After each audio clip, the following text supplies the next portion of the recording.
అందరికీ నమస్కారం. NMC channel చూస్తున్న ప్రేక్షకులకి స్వాగతం, సుస్వాగతం. మరి ఈరోజు మన ఆధ్యాత్మికంలో ఒక ముఖ్యమైన టాపిక్‌ని తీసుకొని రావడం జరిగింది ఫ్రెండ్స్. మనకి పురాణాల్లో రాక్షసులంటే వీళ్ళు, మానవులంటే వాళ్ళు, దేవుళ్ళంటే వాళ్ళు అని అనేక మంది అనేక రకరకాలుగా చెప్తూ వచ్చారు. కానీ ఇక్కడ ఆధ్యాత్మికతలో చూస్తే కనుక రాక్షసులు అంటే ఎవరు? మానవులు అంటే ఎవరు? దేవుళ్ళు అంటే ఎవరు? అనే అంశం మీద కాస్త మనం చర్చిద్దామండి. మనం ముందుగా దాని మీద చర్చించే ముందు అసలు తెలుసుకుందాం. మనిషికి ఏ గుణం? అంటే ఏ స్థితిలో ఉన్నాడు? అసలు మనిషి రాక్షసుడి స్థితిలో ఉన్నాడా? లేకపోతే మానవుని స్థితిలో ఉన్నాడా? లేకపోతే భగవంతుడి స్థితిలో ఉన్నాడా? వీటి మీద మనం కొంచెం ఒక చిన్న టాపిక్ లాగా చర్చించుకొని అసలు తర్వాత అసలు రాక్షసులెవరు? మానవుళ్ళెవరు? దేవుళ్ళెవరు? అనే దాని మీద మనం మాట్లాడుకుందాం. మనిషికి ఏంట్రా అంటే 3 గుణాలున్నాయండి.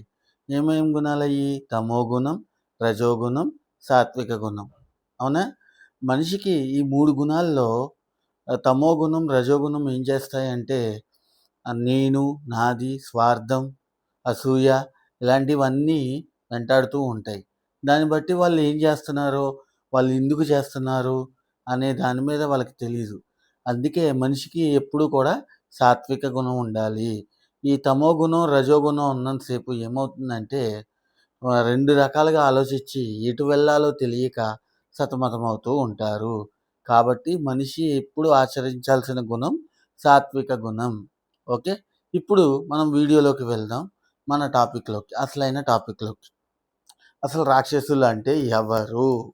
ఓకే. రాక్షసులు అంటే ఎవరంటే మన ఆ యొక్క స్థితి ఏంట్రా అంటే వాళ్ళ యొక్క స్థితి ఎప్పుడు నేను, నాది కోపం, క్రోధం, అసూయ, ద్వేషం ఇవన్నీ కలిగి ఉంటాడనమాట రాక్షసుడంటే. మనకి సినిమాల్లోని లేకపోతే కథల్లోని చూపించినట్టు రాక్షసుడంటే ఒక ఆకారం అని కాదక్కడ. అర్థమైందా? రాక్షసుడనేది రాక్షస అనేది ఆకారం కాదు.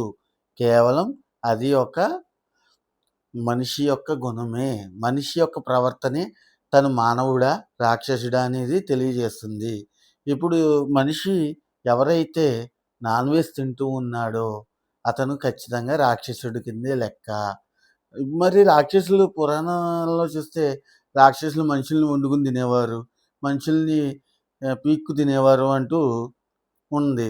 మరి నిజమైన రాక్షసుడు నిజంగా మనిషిని తిన్నాడా? మనం ఏమైనా చూసామా? పురాణాల్లో అలా చూపిచ్చారు. అంటే పురాణాల్లో ఒకటి ఆళ్ళేం తప్పు చూపిచ్చలేదు.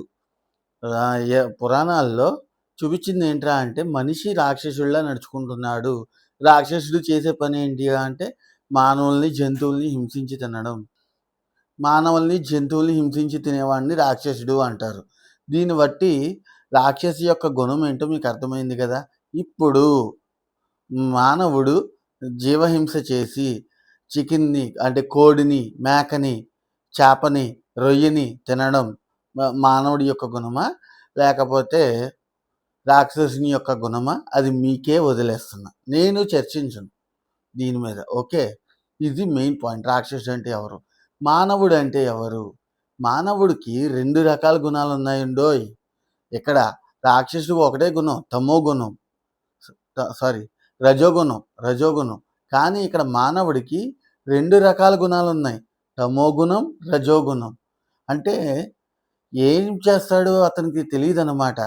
పెద్దలు కొంతమంది పెద్దలు ఏం చెప్తారంటే ఆ ఊర్లో అమ్మవారు జంతు బలి కోరుకుంటుంది. అందుకే మేకని బలివ్వకపోతే ఊరికి నష్టం జరుగుతుందని చెప్పి జాతరల్లో పాపం ఏమీ తెలియని మూగజీవిని అలాగా మూతి అన్నీ కట్టేసి డప్పులు కొట్టుకుంటూ అసలు మామూలుగానే మనం సౌండ్ అంటేనే మనకే ఇబ్బంది.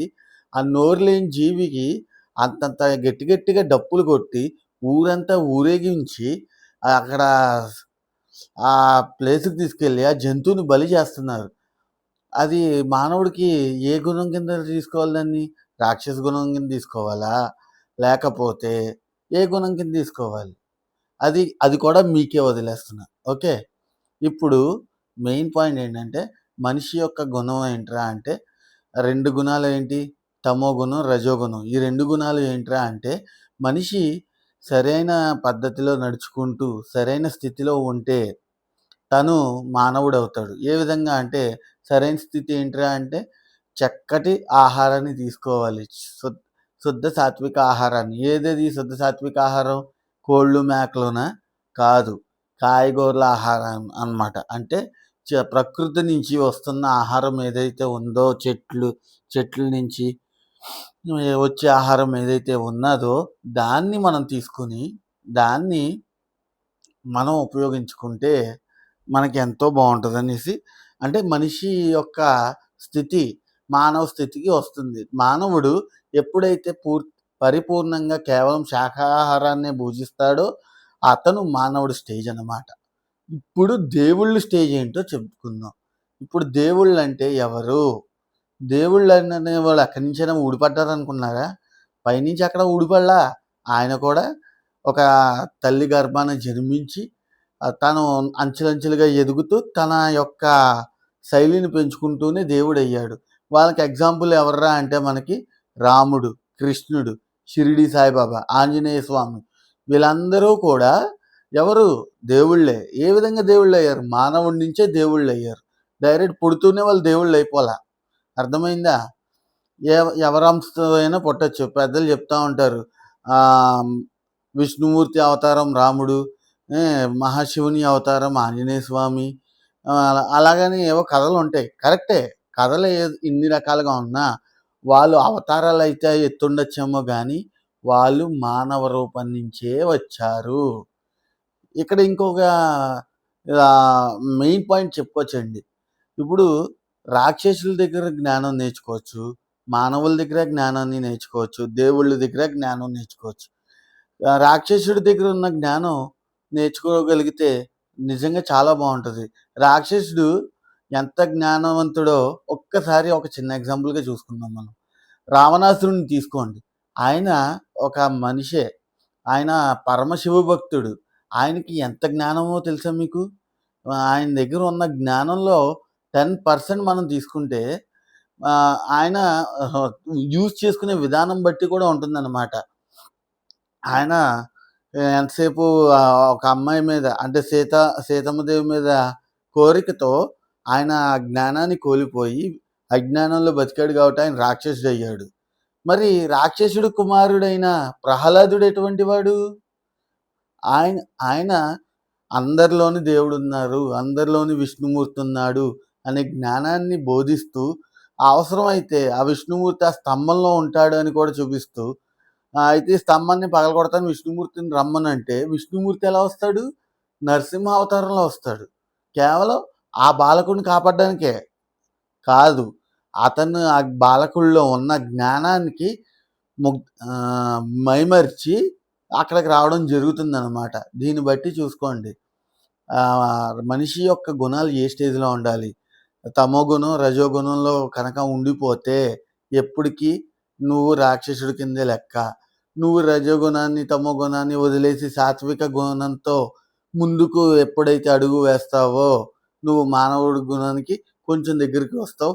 ఇంకా నిత్యం అదే తమో గుణంలో ఉంటే, తమో గుణం అంటే ఏంటంటే అండి సేవ, త్యాగం, నిస్వార్థం ఇవన్నీ కూడా తమో గుణం అదే సాత్విక గుణంలోకి వస్తాయన్నమాట.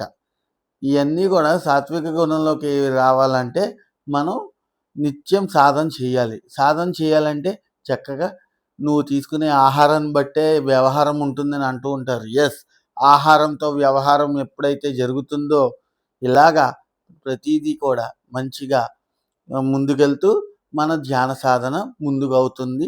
మనం మనిషి యొక్క స్టేజ్ నుంచి భగవంతుడి యొక్క అంశగా మారతాము. ఇది నేను నేర్చుకున్న సబ్జెక్ట్ అండి. నేను ఇందులో ఏమైనా తప్పులుంటే కొంచెం కామెంట్ రూపంలో తెలియజేస్తే మరీ నేను ఇంకా ముందుకు వెళ్తాను. తప్పుల్ని సరి చేసుకునే ప్రయత్నం చేస్తాను. మరి ఇంతటి అవకాశం ఇచ్చినందుకు నేచర్ మెడిటేషన్ ఛానల్ వారికి ధన్యవాదాలు తెలియజేసుకుంటూ థ్యాంక్ యూ.